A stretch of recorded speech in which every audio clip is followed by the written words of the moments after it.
ஒரு காட்டில் 2 புள்ளிமான்கள் ஒரே மாதிரியாக இருந்தன. இணைப்பிரியாத நண்பர்களாக இருந்தன. எங்கு சென்றாலும் சேர்ந்தேதான் செல்லும். ஒரு நாள் மழை பெய்தது. மான்களால் விளையாட முடியவில்லை. மழை நின்ற பிறகு வெளியே சென்று இன்னும் மழை வருமா என்று 2 மான்களும் மேலே பார்த்தன. அப்போது மேகத்திற்குள்ளிருந்து வெளியே வந்தது சூரியன். மான்கள் 2ம் சூரியனிடம் இன்னும் மழை வருமா என்று கேட்டன. அதற்கு சூரியன், நான் வந்து விட்டேனே, இனி எப்படி மழை வரும் என்று சொல்லி மான்களை பார்த்து சிரித்தது. எங்களை பார்த்து ஏன் சிரிக்கிறாய் என்றது ஒரு மான். நீங்கள் இருவரும் ஒரே மாதிரியாக இருக்கிறீர்கள்.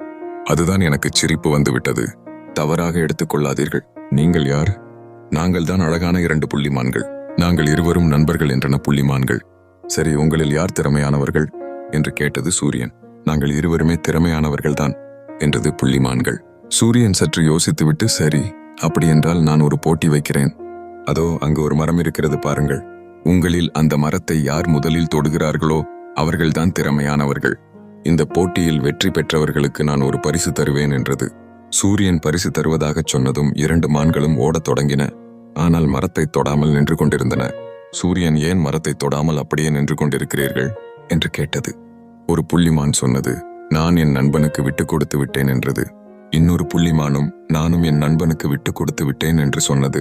இதை கேட்டு பெரிதும் மகிழ்ந்த சூரியன் சொன்னது, அழகான 2 புள்ளிமான்களே, உங்கள் ஒற்றுமையை பார்த்து நான் மகிழ்ச்சி அடைகிறேன். நீங்கள் இருவரும் எப்போதும் ஒற்றுமையாக இருக்க வேண்டும்.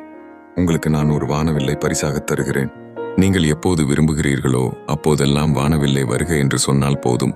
வானத்தில் அழகான வானவில் தோன்றும். நீங்கள் அதை பார்த்து ரசிக்கலாம் என்று சொல்லிவிட்டு சூரியன் விடை பெற்றது. மான்கள் 2ம் மகிழ்ந்தன.